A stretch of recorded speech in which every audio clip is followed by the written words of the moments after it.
Melting ice is causing the Earth's axis to shift direction. Adam Wernick on Pre-Science reports. Living on Earth.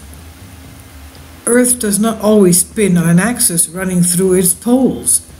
Instead, it wobbles irregularly over time, drifting towards North America throughout most of the 20th century, as we see here in the green arrow. That direction has changed drastically due to changes in water mass on the Earth.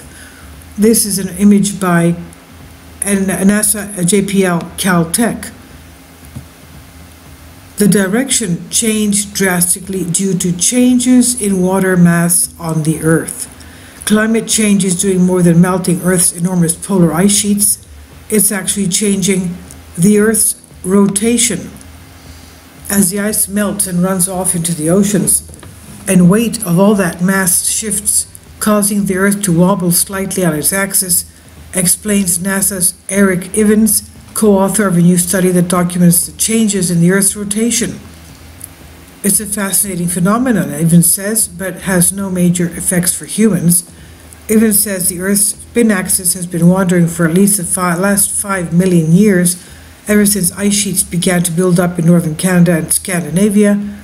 When these ice sheets disappeared, they left behind a kind of depression in the Earth.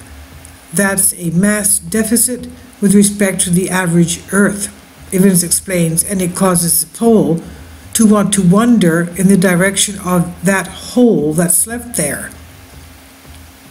Before about 2000, Earth's spin axis was drifting towards Canada. We see the green arrow on the left globe. JPL scientists calculate the effect of changes in water mass in different regions, the center of the globe, in pulling the direction of drift eastward and speeding the rate. Scientists have been recording the drift in that direction since about 1899 or so, but between 1999 and 2001, they started to see the Earth's axis move in a new direction. That new direction can only be explained by the lost ice mass of Greenland, Evans says. The idea of the Earth's axis wandering around may sound a bit unsettled, but Evans explains it this way, quote, "Let's say that you have a toy top and you spin it," he says.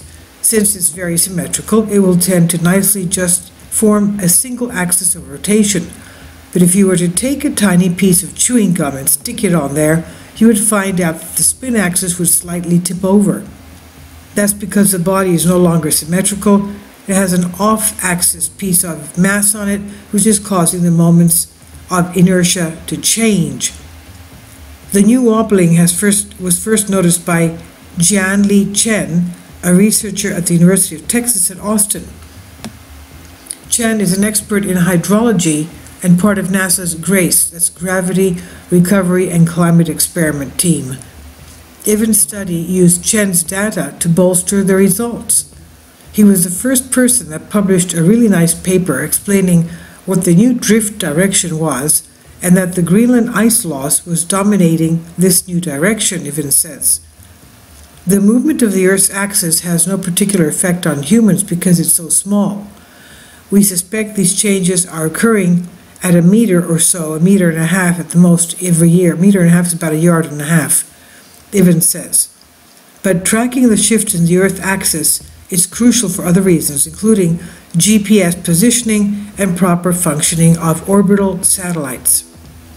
Moreover, while these changes don't have a feedback that's necessarily important to life on Earth, they are kind of a wake-up call for civilization that anthropogenic human-related climate disruption can cause such a profound change.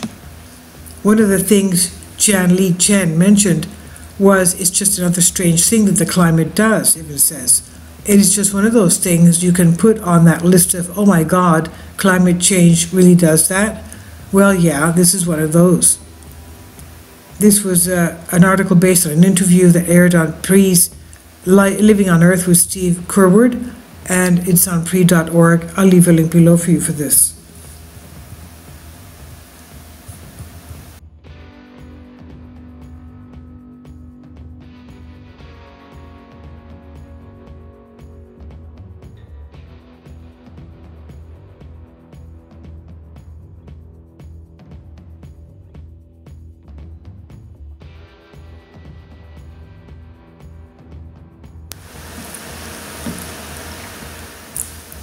If you'd like to join me on my Patreon account, you will hear content not covered by mainstream media. These riveting stories will be based on my research, and I will state my opinions and give my personal insight on diverse and controversial subjects and world events not covered by mainstream media, and not supported by YouTube guidelines. So whatever I have on my Patreon, most of those will not be on my YouTube channel. Please consider becoming a member today. More of the most significant and important videos will be on my Patreon channel. Your support helps me to continue my research and keeps this YouTube channel alive.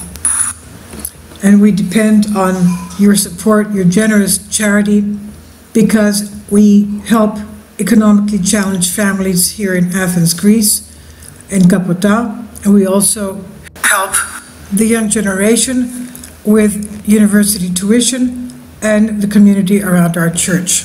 Thank you.